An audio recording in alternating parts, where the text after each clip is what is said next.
Okay, this is about Procreate. This is Liza Sayre. I'm just going over a little bit about Procreate. So when you first bring up Procreate, you are in the gallery. So you have Procreate at the top, and then you have Select, Import, Photo, and a plus sign. In your gallery, you have all the artwork. Right now I just put 1 to 12 just to kind of show artwork that you have already created. You can bring any of these up to play with them, or you can, if you wanted to, you can, let's see, you wanted to create a new one, you could just make a new one, and say, oh, I didn't mean to make that new Procreate. You can hit select, you can hit the selected item, and then you can delete it.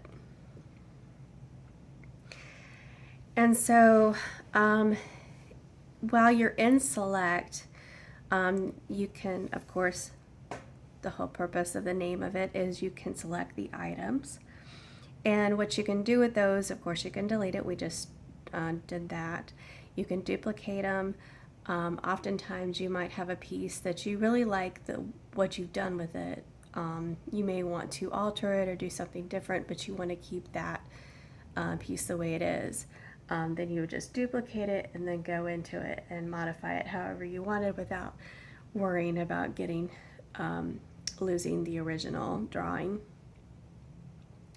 You can also share it. Now when they say share just doesn't just mean like send it by email. It means like you can save it to a file, and so that is share for them. Preview, you can just look at it really quick, and that's great too. And then you can just X out of here, and you're Xing out of the select items.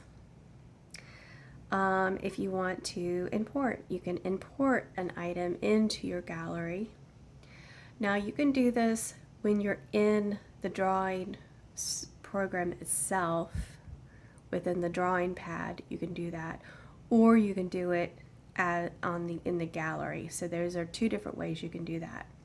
So import and photo essentially means the same thing. Import means that you're going to like iCloud or some items, and you can do it any type of file.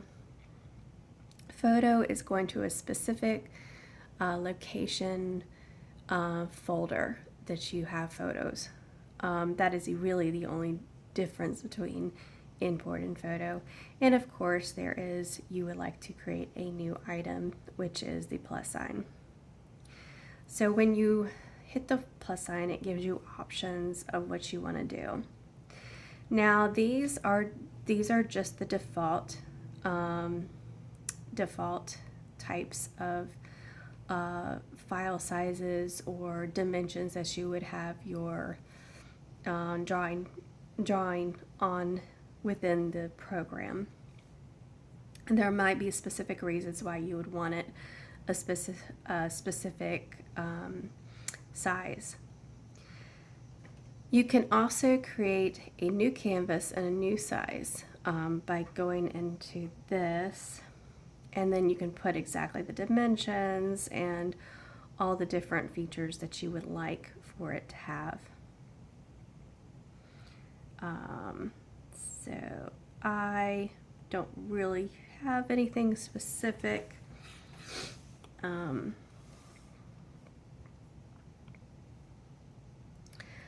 Okay, so I created a new one. I wasn't necessarily trying to, but there was no back, and that's okay.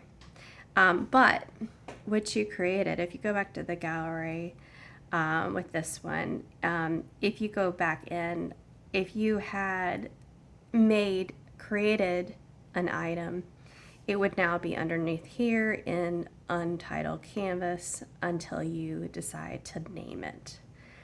And you can name it while you're in there when you create it. But if you do create a different size, it will create an Untitled Canvas for you. I'm just going to go back into here. And so That's all about gallery. And I just tell you that so when you go back and forth between the two, you can kind of figure out what you want to do. Now, as before I was explaining to you, if you wanted to add a file, a photograph, or anything, a lot of times you will say insert file, really because of the location that you're trying to get the item, even if it is a photo. The insert a file will bring you to the iCloud, and the insert a photo may not. So that's just something to just recognize.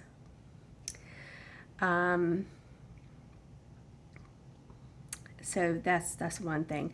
You can also, once you create your piece and you want to send it, remember share. Share, I always think of share as meaning emailing somebody something, but what they mean by share is really save as. It's more like a save as function. So where you want to save it, do you want to save it? You can save it in files on your iPad. You can save it as files located on your cloud. So those are those items. I'm just going to go over some really simple things with you. So of course this is like all to do with the file when you do add. And then when you go to Canvas, it's talking about some functionalities of resizing your canvas. So if you start working in a while and you decide that maybe you want to crop your file, you can do that. Occasionally I will not want to paint all the way to the edges because maybe I want to use the edge to for other functionalities within drawing, and so I might leave that white but later decide to resize it. You can do that too. I'm not going to go into animation or page assist. The drawing guides, they are kind of fun to work with. We will go through those. They're really essentially grids and ways that you can work, and it helps you like snap to the grid when you're drawing. You can change things to make things horizontal or vertical. And then here's a really good important thing, canvas information. If you want to know what the size of this is, if you want to understand the dimensions, what DPI is in the system for this, you can do that. You can understand how many layers you have the ability to have. I don't think most people use 100 layers. They could, but I don't think they do. And then you just like, these are things I probably wouldn't typically play with, but if you know what those need to be for you, that might be useful. And also just sort of like some video information for you. And there's probably ways to change these so that they'll be the way you want them. This is kind of fun. It will tell you how many strokes you made, which is fun. And I haven't made any, so of course they're unavailable. So that's a thing to do. Of course the share, and of course it gives you different possibilities. Remember, share is save as, just to reiterate. And then you can save it as all these different items. Now this part compared to this part of the share, the top part is when you're sharing, you're taking all of the layers at once. Now it is essentially what it looks like. So if you have layers that you've made invisible, it will not see those layers, and it will flatten it, and you won't see those layers. But essentially this is grabbing all the layers when it is creating those type of files. Down here, if you need all the files to be separated into all the different layers, you can do that too, which is I always see this as like a way, how would an artist use this? as far as not just necessarily a graphic artist, but how would a printer or something use this. So this would be great if you had created something that had a print-like quality to it, and you were going to print it, you know, a monoprint or a multi-layered print style, but you were going to print these out and then use that as a way to etch your board or something like that. This might be a really great option for you. The video is kind of fun.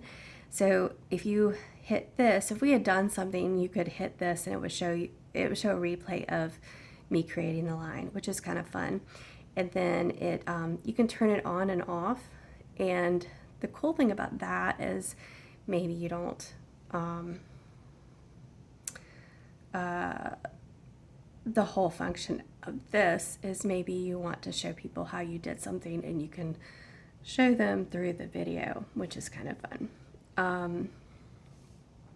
These are all different prefaces. I don't necessarily use this very often, but just so you know, it's there. These are kind of where things are. And then there's a little help thing, which actually goes to the website, goes and allows you to go there. This is adjustments, which is kind of cool. The bottom, I think I have clone, and that's fun to do. These are all different functionalities that you may have already know about, or you can play with later. This is a way to select the items that you have. The cool thing about this is you can select an area and then you can copy it, and then it goes into another layer, and you can manipulate it that way. Lots of different ways you can do that. And this is a select tool, so say you have something on a specific layer, you can select that, you can move it around, you can change it, you can do lots of different things with that. And let's see. Okay, well, it says layer empty, so it's like really confused.